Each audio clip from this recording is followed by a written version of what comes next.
There is one practical thing that Democrats can do right now that would help them regain power.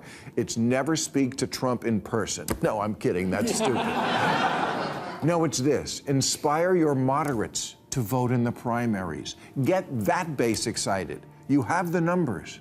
After Congressman Moulton made his comment about his daughter not getting run over, he added, "But as a Democrat, I'm supposed to be afraid to say that." Well, then change what you're supposed to be afraid of. Bill Maher says if Democrats want a practical path back to power, they need to energize their moderates in the primaries. Forget the gimmicks. Forget the theatrics. Inspire the voters who actually decide elections.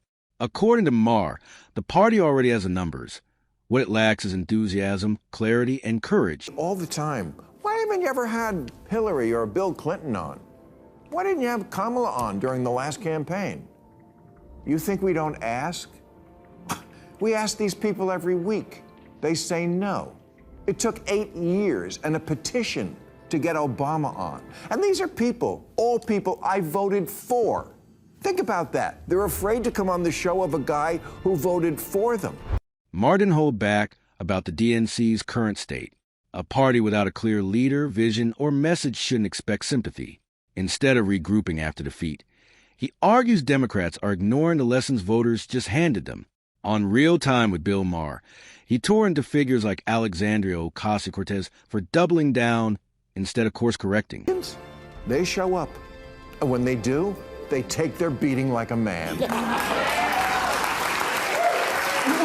You went down to Mar-a-Lago and kissed his ass after that. Oh, bullshit. When the Mueller report came out, I feel like you mischaracterized it, and I feel that was shady.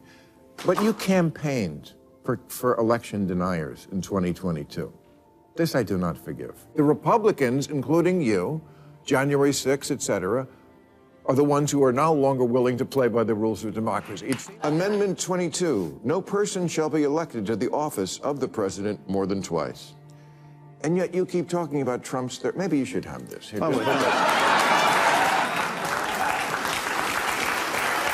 Maher revealed something telling. Despite voting for leaders like Hillary Clinton, Bill Clinton, Barack Obama, and Kamala Harris, he struggled for years to get them on his show. Invitations went unanswered. Why? He believes they fear unscripted questions and open debate. Instead of stepping into tough conversations, they retreat into friendly spaces. I have AOC on the show, and Mondami and Elizabeth Warren. But I can't subpoena the guests. And I can't fix that what the Democrats are scared of more than anything else, I mean, obviously besides gluten, is being primaried from the far left, even though most Democrats are not far left. They're mild-mannered and moderate, at least at my bathhouse. Maher contrasts that with Republicans. Whether polished or not, they show up, they sit across from him and take the heat. Even when criticized over January 6th or constitutional limits, like the 22nd Amendment, they engage. Maher's point isn't that Republicans always win arguments. It's that they're willing to have them. One practical thing that Democrats can do right now that would help them regain power, it's never speak to Trump in person. No, I'm kidding. That's stupid.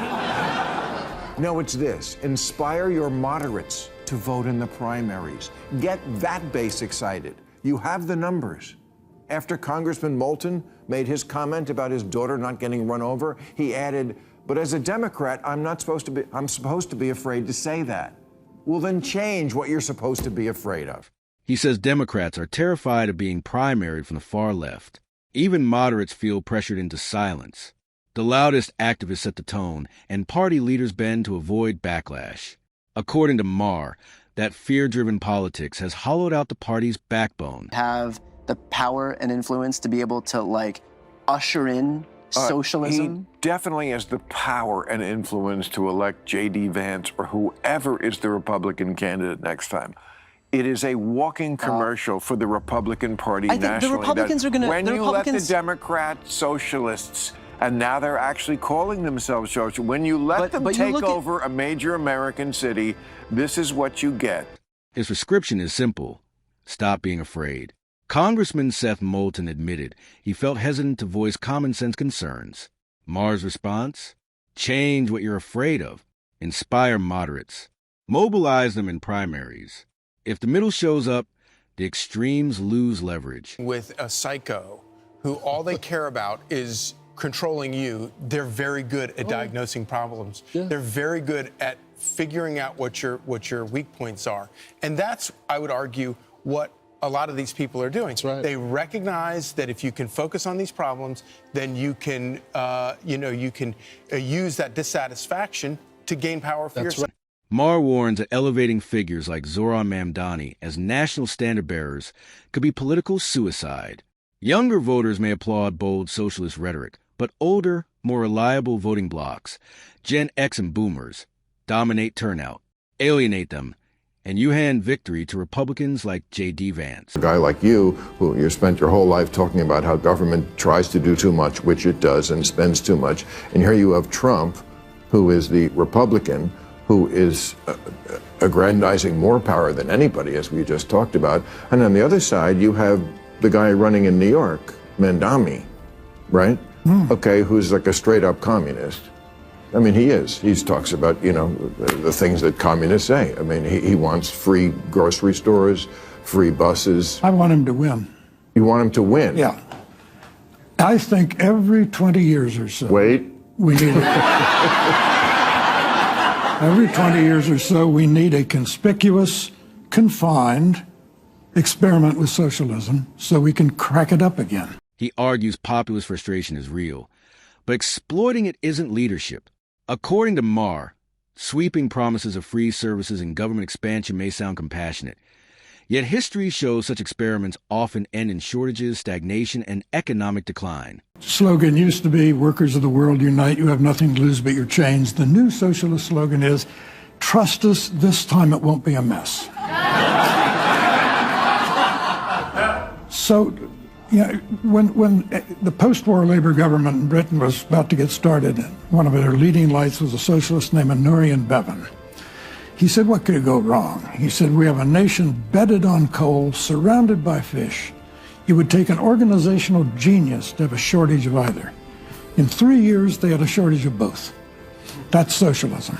Maher references Britain's post-war Labour government under Anyer and Bevan, noting how even resource-rich systems struggled under centralized control. His broader point, socialism may look neat on paper, but implementation often produces unintended consequences. The usual suspects on the far left that the saying is, when you're in a hole, stop digging, not keep digging.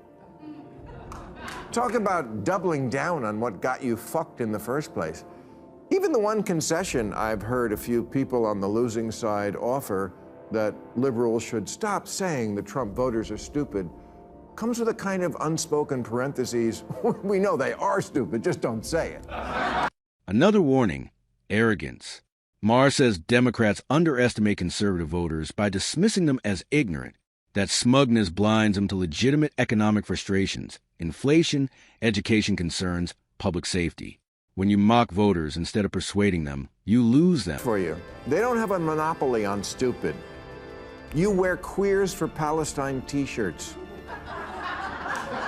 and masks 2 years after the pandemic ended. And you can't define woman, I mean person who menstruates. You're the teachers' union education party, and you've turned schools and colleges into a joke. You just lost a crazy contest to an actual crazy person. In the end, Maher's critique is blunt. The Democratic Party doesn't just have a policy problem. It has a confidence problem. Until it distances itself from ideological extremes, empowers moderates, and re-embraces open debate, it risks shrinking further. Elections aren't won through moral superiority. They're won by coalition building, clarity, and courage.